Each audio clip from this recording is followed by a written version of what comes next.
again. Hope you can hear me. These words are from Robin Wall Kimmerer's book, Braiding Sweetgrass. She refers to the three sisters, corn, beans, and squash, which give and receive benefits from each other. The most important thing each of us can know is our unique gift and how it can be used in the world. Individuality is cherished and nurtured, especially here, because in order for the whole to flourish, each of us has to be strong in who we are and carry our gifts with conviction so that they can be shared with others. The sisters provide a visible manifestation of what a community can become when its members understand and share their gifts. In reciprocity, we fill our spirits as well as our bellies.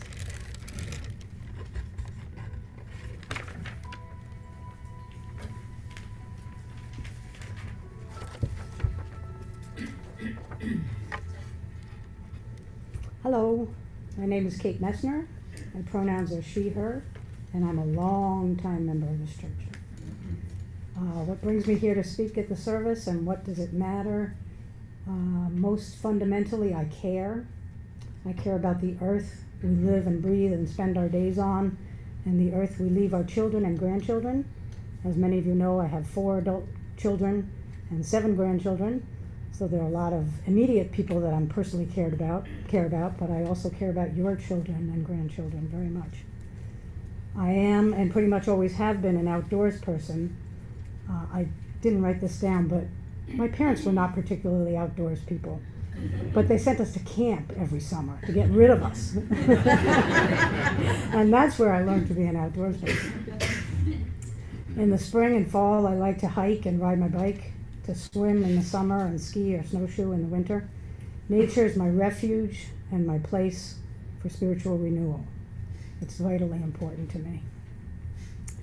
Going way back to the 80s, and I know some of you weren't even born then, I was concerned about the environment. I remember subscribing to a magazine called Garbage Magazine. And one of the features in the magazine was to give a kind of thumbs up, thumbs down to products being developed. And at that time, disposable cameras were being developed, were being introduced, and those were a clear thumbs down. You know, use them once and they go in the landfill. They would have really nixed K-cups yet to be developed. We all generate waste. That's just a part of what it means to be human. But the products we buy and the way we dispose of things matters for the future of the planet and for our futures on this one big blue dot. If we recycle, then those things that we recycle can get more use before they're permanently discarded. If we compost, we can reduce the amount of methane, a detrimental greenhouse gas, going into our landfills and get fertilizer for our gardens to boot. There's a delightfully good book I read recently called Everyone's Trash. One Man Against 1.6 Billion Pounds by Duncan Watson. He's the solid waste manager in Keene, New Hampshire. And I'm going to have the pleasure of meeting him in a month when my daughter's library in Stoddard, New Hampshire has a session that he's coming to. So I'll get him to inscribe my book. As he says there, and it's not a profound book, it's a very accessible book, all 167 pages of it, so it's great for busy people. But his quote there, and I just like it, "My message about the fundamental importance of recycling and composting is not meant to be holier than thou. I'm not better than you because I compost or recycle or compost most of my stuff. To me, it's an ethic that belongs in the same league as opening doors for people, saying thank you and please, letting someone go in front of you at the checkout line. It's in the golden rule category, because besides the economic arguments and environmental benefits, it's just the right thing to do." Thank you.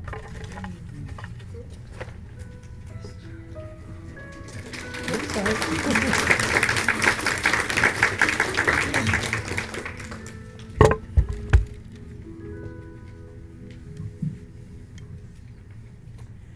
Friends beyond the binary, ladies and gentlemen, boys and girls, it is good to see you here today. I'm Kathy Grossman. My pronouns are she or they, and I've been attending this church since 1989. 88, I think. 88. As a farm kid in Ohio, I spent much of my time outdoors. I went barefoot in the creek, feeling for crawdads. I lay on the grass looking up at clouds and swam in the ponds and the quarries. I fished, caught insects, rode my bike, worked on the farm. I even climbed my favorite tree to practice my trombone, imagining that, singing that sort of thing. To this day, I feel calm and connected when I'm outside. As I grew, I realized how fragile this connection is, and how humans are destroying things. I'm not a good public speaker. This pretty planet, spinning through space. You're a garden, you're a harbor, you're a holy place. My siblings and I weren't allowed to swim in polluted Lake Erie, so instead, we used sticks to poke at dead fish on the beach, and the Cuyahoga River in Cleveland was so polluted it caught fire again and again. I heard about the massive Santa Barbara oil spill. I read Rachel Carson's Silent Spring, learned about DDT poisoning bald eagles. Golden sun going down, gentle blue giant, spin us around. I saw an ad where a Native American man was crying because people were polluting the earth.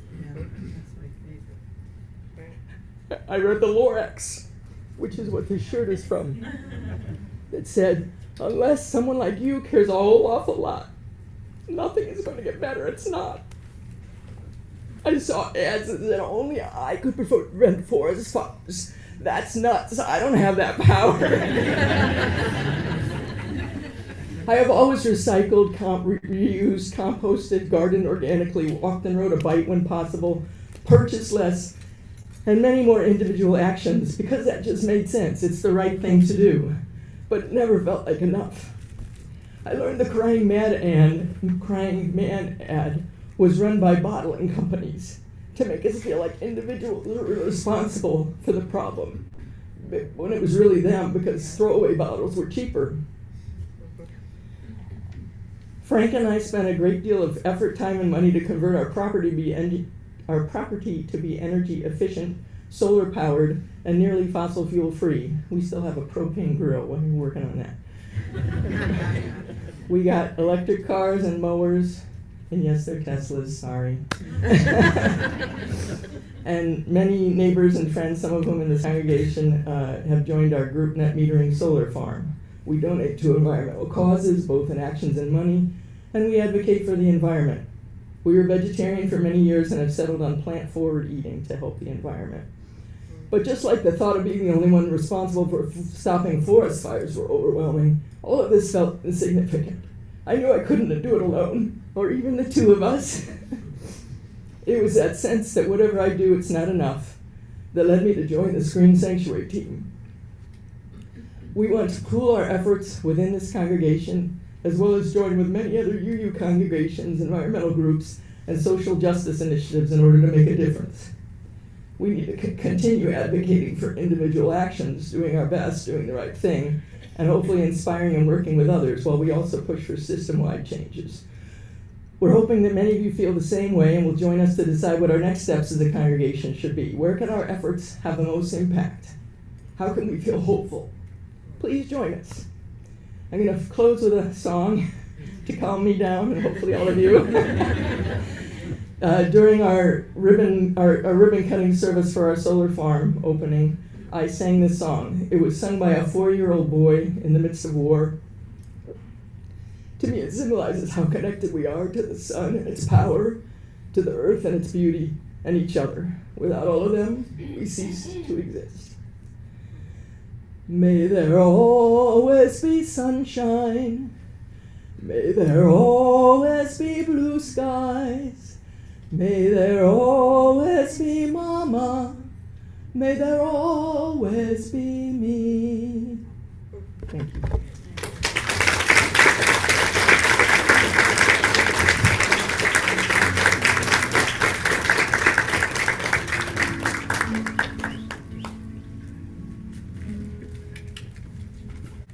For most of my life, I've loved being outdoors. Mom and Dad took my sisters and I camping and fishing all over the West and Midwest while we were children. Our parents inspired us with love for the natural world all their lives. As an adult, I enjoyed outdoor recreation. I joined a group which hiked every Wednesday all year round, mostly in the White Mountains. Many of the folks I hiked with knew a lot about the environment and were actively involved in issues around climate change. I decided to give back to nature some of the pleasures she has given me by donating to a number of environmental organizations, but I wanted to be even more active, so I began writing letters advocating the environment to legislators and to newspapers. I joined the Society for the Protection of New Hampshire Forests to become a land steward at the Heald Tract west of Nashua, a conservation property with hiking trails winding around ponds, fields, and forests. I've taken several members of this congregation over walking in that special place. As land stewards, we maintain trails, remove invasive species which would outcompete native plants and provide no food value for wildlife, and we report inappropriate activities on the property. I also wanted to give or do something more locally, not requiring a long drive out of Nashua, so I became a member of the National Conservation Commission. We advise landowners on whether their activities impact wetlands, work with volunteer groups to remove invasive species, hire professionals to inventory the natural resources on Nashua's conserved lands, maintain trails, and educate the public about natural areas in Nashua. A few years ago, I read The Diversity of Life by Edward O. Wilson. He wrote about the loss of natural diversity due to forests in developing countries being cut and replaced with farms raising beef. As a cook in our house, I decided to give up meat and eat as a vegetarian. This is just a drop in the bucket toward dealing with the climate crisis, but as Lauren E. Oakes writes in her book Tree Keepers, one action by itself won't be perfect, but it's a pathway to some partial better. E. O. Wilson specialized in the study of insects, and from his book I learned that the total mass of insects worldwide has gone down by 80%, and the populations of birds that rely on them has significantly declined. I could do something in my own yard, so I dug up large parts of my lawn and planted seeds or plants to benefit insects, including pollinators. Several years ago, the city of Nashua signed up to get electrical power from the Community Power Coalition, which combines the buying power of residences and businesses together to achieve competitively priced electricity. The best part is that you can opt to get either 50% or 100% from renewable sources. By signing up, our electric bill would be lower, it was lower, and we could support renewable energy. And in the first month, it went down so much that it was actually lower than before, and it cost less. So I close with this quote from Pallavi Farthaval of the Union of Concerned Scientists. Each of us can change the world for the better, even if it's the smallest improvements, even if we feel powerless in the broader context, and especially when we join forces with friends and allies.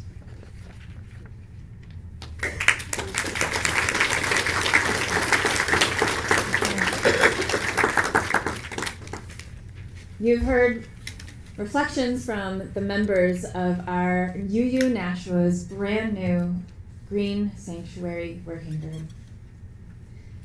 Some of you might know that my bachelor's degree was in environmental studies.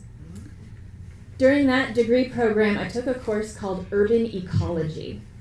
And I thought I was going to learn about parts of the natural world that survive in an urban environment, like falcons that nest on the top of skyscrapers and the plants that grow up through the cracks in the sidewalk, and maybe I would learn which tree species filter the pollution out of city air best. But that's not what the class was about. To my surprise, it was all about people. People getting asthma from the exhaust of the trucks that other people drive. People lacking access to fresh fruits and vegetables. People resorting to fishing in polluted canals and getting heavy metal poisoning. People suffering heat stroke from the lack of shade. People whom I had somehow left out of my mental map of what ecology meant. When we think about environmentalism, we so often think about the natural world, a world inherited, but we didn't create. And the dominant Western culture certainly has helped feed that narrative, this belief that we're separate from everything else on the planet. The Garden of Eden that was perfect and pristine, and then humans arrived and mucked it all up, and now we have to clean up our mess. And while it is true that we are born into this world, and we inherit it, and we have a responsibility to care for it, it is a myth that we are separate from it. We are natural. We are animals. We are co-creators of the natural world and our evolutionary ancestors before us, just like ants and trees and everything else that shapes the world by living. We are now living at a time when the world is in crisis. Our survival is not guaranteed. Our faith calls us to act. And the Green Sanctuary program is here to help us. We don't want to waste our time on empty efforts and gestures that don't actually make a difference. We want to actually make a positive impact. The new Green Sanctuary program has identified 4 essential areas of climate action: justice, mitigation, congregational transformation, and community resilience. You can think of these like this. I'm going to hand this. Mitigation means reducing the pollution that drives climate change, reducing our harm. We're going to mitigate our harm, while nourishing and strengthening our communities. That's community resilience. For when disaster strikes, which it will, we want to make sure that our people survive. And those that have been marginalized for centuries are most at risk, and they are our neighbors.